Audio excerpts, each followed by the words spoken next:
Dans le petit village de Kafra, au cœur du delta du Niger, la réputation d'une personne la précédait toujours. C'était là que vivait une femme puissante du nom de Mama Tok. Non, elle n'était pas ordinaire, c'était une prophétesse respectée, une Mama Pasteur comme on l'appelait. Chaque mercredi, elle rassemblait les femmes dans sa petite église derrière sa maison. On disait que si vous n'arriviez pas à avoir d'enfants, une prière de Mama Tok suffisait à vous rendre enceinte, parfois même de jumeaux. Si votre commerce était en difficulté, ses mains posées sur vous faisaient affluer des clients de 3 villages différents dès le lendemain. Les femmes enceintes en détresse, les épouses tourmentées, les commerçantes désespérées, elles venaient toutes. Elles s'agenouillaient pendant que Mama Tok prononçait des prières en langues étranges qui faisaient trembler l'église entière. Ces prières, disait-on, fonctionnaient vraiment. Elle ne demandait jamais d'argent, mais les gens revenaient toujours avec des poules, des chèvres ou des paniers d'ignames pour la remercier. Son nom dépassa rapidement les frontières de Kafra. Pourtant, au fond d'elle, Mama Tok avait une peur.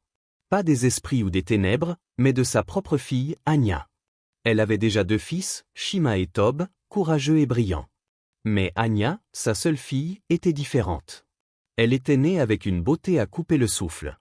Sa peau luisait comme du cuivre huilé, ses yeux mêlaient éclat et douceur. À seulement 10 ans, des étrangers s'arrêtaient déjà pour la contempler. Dans un village où les filles tombaient enceintes dès 14 ans, Mama Tok commençait à paniquer. Si cette fille fait une bêtise et tombe enceinte jeune, les gens vont me tourner en ridicule, pensait-elle. Ils diront, même la Mama Pasteur ne peut pas tenir sa propre maison. Ce sera la honte. Mon ministère s'écroulera et mes prières ne vaudront plus rien. La sage-femme elle-même était restée bouche bée à sa naissance, non pas à cause d'un problème, mais de sa beauté incroyable. Celle-là va faire des dégâts en grandissant, avaient déjà murmuré les gens. Et en effet, plus Anya grandissait, plus les chuchotements se multipliaient. Les garçons traînaient autour de sa maison, prétendant acheter de l'eau, juste pour l'apercevoir. À seulement 10 ans, son nom était déjà sur toutes les lèvres. Mama Tok voyait les regards insistants, les petits cadeaux glisser devant la porte, et cela lui rappelait une histoire qu'elle n'avait jamais oubliée, celle de sa propre sœur, Tamara, morte de honte.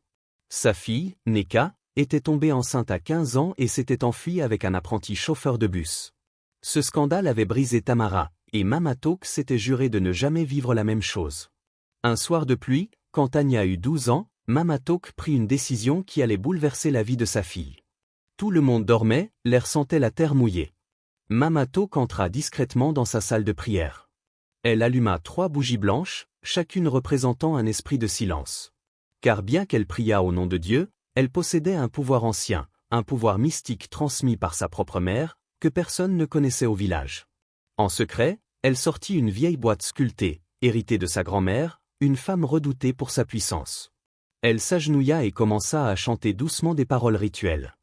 Elle appela l'esprit du voile et dit, « Cache la beauté de ma fille aux yeux des hommes qui ne sont pas de son sang. Que son visage devienne une image que seules les femmes peuvent admirer. Que tout homme étranger qui la regarde s'éloigne sans comprendre pourquoi. Que sa beauté soit enfouie comme un trésor introuvable. Couvre son visage d'un masque. » Les flammes des bougies baissèrent, la pièce devint froide. Un vent fort souffla malgré les fenêtres fermées. C'était fait. Le lendemain matin, Anya se réveilla avec un mal de tête étrange. Elle se plaignit à sa mère, mais Mama Tok fit semblant de rien. « Tu as mal dormi, c'est tout. Prends un peu de médicaments. » Anya partit jouer en se tenant la tête, sans avoir la moindre idée de ce que sa mère lui avait fait. Pour Mama Tok, tout se passait comme prévu. Les jours devinrent des semaines, les semaines des années. Anya était maintenant au lycée, bonne élève, discrète et polie. Mais une chose avait changé, les garçons qui jouaient autrefois avec elle l'évitaient. Certains murmuraient, « Je te jure, quand je l'ai regardée, j'ai eu un frisson. Son visage, c'est comme s'il était tordu. On dirait un masque. » De loin, elle était belle. Mais de près, son visage semblait effrayant. Un jour, pendant un cours de biologie, un garçon nommé Kinsley fut placé dans son groupe. Dès qu'il croisa son regard, il frissonna et s'en alla se placer dans un autre groupe sans un mot. Anya ne comprenait pas. Son miroir disait qu'elle allait bien, ses amis lui disaient sans cesse qu'elle était belle. Mais les garçons réagissaient comme s'ils voyaient un fantôme. Elle rentrait parfois chez elle en larmes. Sa mère la prenait dans ses bras et lui murmurait, « Ne t'en fais pas, ma fille, ces garçons ne voient rien. Dieu te garde pour quelqu'un de spécial. » Anya la crut. À l'université de Nebizi, elle se dit, nouvelle école, nouvelle personne. Cette fois, ce sera différent. Mais rien n'avait changé.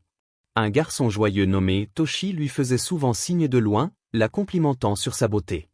Mais le jour où il s'est approché pour lui parler, il s'est arrêté net. « Désolé, je dois aller chercher mon petit frère », a-t-il dit avant de s'enfuir. La même chose s'est répétée avec Emeka puis Shuka. De loin, ils souriaient, mais de près, leurs visages devenaient pâles et mal à l'aise. Une nuit, sa colocataire, Ngozi, lui parla en privé. « Anya, un gars de mon département a dit que ton visage change quand il te regarde de près. » Anya frotta son visage avec une éponge, pensant qu'elle enlèverait quelque chose, mais rien ne partit. Elle a commencé à se maquiller de façon très prononcée, mais c'était pire. Un de ses professeurs se permit même une blague sur son visage, le comparant à un vieux masque traditionnel. Anya a continué à souffrir en silence. Après l'université, elle trouva un emploi en ville à Owena. Elle s'offrit un bel appartement, s'habillait bien, se maquillait, mais rien n'y faisait. Les hommes au travail lui souriaient poliment mais ne faisaient jamais un pas de plus. Elle se demanda si elle avait une mauvaise odeur et se reniflait en cachette dans les toilettes. Elle se disait, il y a quelque chose qui cloche, c'est sûrement spirituel. C'est à ce moment-là qu'un collègue, Tony, entra dans sa vie. Calme, posé, il travaillait dans son unité financière. Un soir, alors qu'Anya finissait un dossier, il s'approcha. « Je dois être honnête avec toi, dit-il. Tu es vraiment belle, mais à chaque fois que j'essaie de te parler, il se passe quelque chose de bizarre. Ton visage, il change. Je vois quelque chose de terrifiant. Même là, pendant que je te parle, mon cœur bat. » Anya sentit le sang se glacer. « Tu es en train de dire que je suis un monstre ?» demanda-t-elle, la voix tremblante. « Non, je voulais juste dire que peut-être tu devrais prier ou voir un homme de Dieu. » Il s'éloigna sans un mot de plus. Cette nuit-là, Anya ne ferma pas l'œil. Les mots de Tony résonnaient dans sa tête. Soudain, un souvenir lui revint. Un rêve étrange où un voile blanc couvrait son visage et sa mère la regardait sans rien dire. Elle s'agenouilla et pria. « Seigneur, si c'est un combat spirituel, si quelqu'un m'a fait quelque chose, je t'en supplie, libère-moi. Je n'en peux plus. » Le lendemain, elle prit rendez-vous avec le prophète Oji, un pasteur réputé pour dévoiler les malédictions. Il posa sa main sur sa tête et s'arrêta brusquement. « Je vois un voile épais. La source est toute proche de toi, mais elle est dissimulée. Il faut que tu jeûnes pendant 7 jours. » Anya jeûna et pria, mais rien ne changea. Elle visita 3 autres églises, mais son cas semblait trop mystérieux. Un soir, lors d'un appel vidéo avec sa mère, celle-ci fronça les sourcils en voyant son visage amaigri. « Tu n'as pas l'air bien du tout, dit Mama Talk. » Au fond d'elle, Anya bouillonnait. Comment se fait-il que ma mère, la grande pasteur, n'ait jamais détecté ce voile que tous les autres pasteurs ont vu? Mais sa langue ne la suivait pas, elle ne pouvait rien dire. 3 mois plus tard, son amie d'enfance, Tamara, l'invita au baptême de sa fille. Anya n'en avait pas envie, mais quelque chose lui disait qu'il serait important d'y aller. Elle s'habilla avec soin, portant une robe de cérémonie rose lilas qui la faisait ressembler à une reine. Peut-être qu'aujourd'hui, quelque chose de bien va se passer, se dit-elle. À l'église, un pasteur invité monta sur l'estrade. C'était un homme petit et chauve, au regard intense. Il se mit à balayer la salle du regard jusqu'à ce que ses yeux s'arrêtent sur elle. « Toi, la femme en rose, lève-toi. » Le cœur d'Anya s'emballa. « Comment s'appelle ta mère » demanda-t-il. « Mamato Kebisi, répondit-elle à voix basse. « Il y a un voile puissant sur ton visage. Un voile qui fait peur aux hommes, qui les pousse à fuir. Ce voile a été posé sur toi par quelqu'un qui craignait plus la honte publique que ton bonheur personnel. Une personne qui se cache derrière la religion. Cette personne, c'est ta mère. » Anya éclata en sanglots. « Qu'est-ce qui se passe » demanda Tamara en la soutenant. « C'est ma propre mère. » murmurait Anya en pleurs. Après le culte, elle quitta l'église et prit un taxi pour Kafra. En arrivant, elle entra dans la maison, le regard fixe et le pas décidé. Sa mère était dans la cuisine. « Maman, dit-elle d'une voix tremblante. Est-ce que tu m'as fait quelque chose quand j'étais enfant ? Est-ce que tu as fait quelque chose à mon visage spirituellement ?» Sa mère cligna des yeux. « Pourquoi je ferais ça à mon propre enfant ?» demanda-t-elle avec un visage grave. Anya reconnut le mensonge dans cette réponse floue.